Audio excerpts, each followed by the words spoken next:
As a dairy farmer dito sa New Zealand, ano ba yung mga may papayo nyo? Kailan kayo nag-start ng bumuo ng team ng Don Tracos? Sa mga kababayan natin na gustong sumubok sa Ano lang kayo katagal nagtatrabaho bilang isang contract milker, Idol? sa Marami din pala kayo natulungan. baka mag-comment yung mga natulungan ko.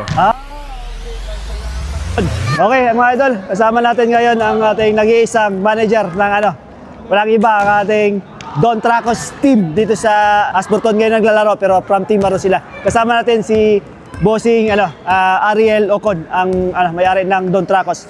Boss, this year ko kayo na unang napitikan, boss. Simula sa nag-start ako sa Team Maro, pumunta ako ng Team Maro. Hindi ako umabot ng game 3 doon, pero alam ko na nag-champion kayo. Congrats dun, boss. And dito ngayon, pumasok kayo sa semifinals. Maraming curious sa team na Don Tracos, and isa na rin ako doon na naging curious. Kailan kayo nag-start ng bumuo ng team ng Don Tracos? Bumuo kami ng team ng Don Tracos, na Don Tracos team talaga nung 3 years ago. Pero yung liga dito sa FDWAC, matagal na kami sumasali. Iba-iba yung name ng team namin, depende sa giging sponsor. Sige. Pero yung Don Tracos, 3 years ago, nag-start kayo? 3 years ago. So hindi namin talaga, yung first year, parang susuko na ako kasi walang panalo. Hindi kami umabot ng semis Normal lang yung mga talo, normal lang yung panalo. Part of the game yun pag sa basketball. Boss, curious din ako, boss, kung bakit tinawag kayo ng Don Tracos?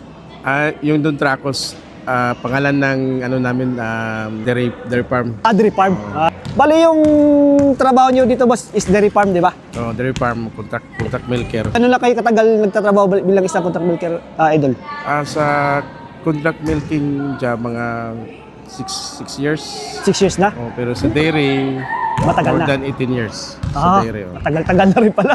So numating kayo ng New Zealand mga 2000, anong year? 2008. 2008. Any advice nyo na kung gustong pumunta dito ng mga mga kababayan natin sa Pilipinas na magtrabaho as a dairy farmer dito sa New Zealand? Ano ba yung mga may papayo nyo?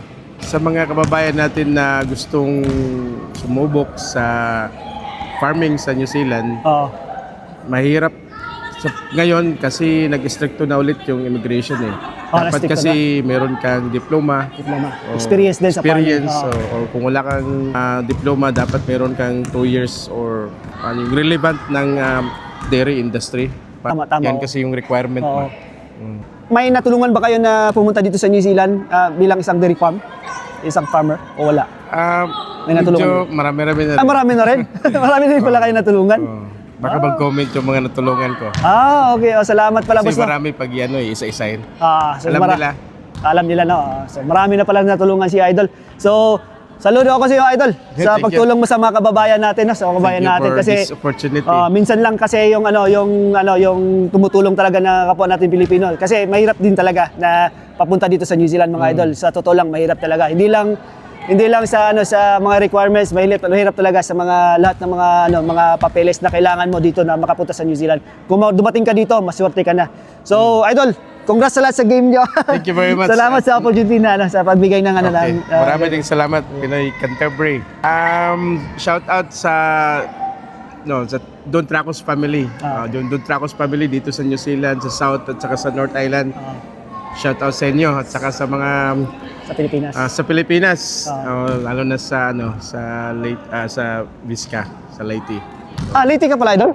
Leyte yung yung mga lola relative ko. Leyte. Bye Leyte. Kababayan din pala kami, Idol. Sige, Idol. Maraming salamat, Don Tracos. Thank you, Don Tracos. Ariel Ocon, siya yung may-ari ng Don Tracos. Congrats, Idol, and good luck sa mga games. Thank you. Idol. Doon tayo.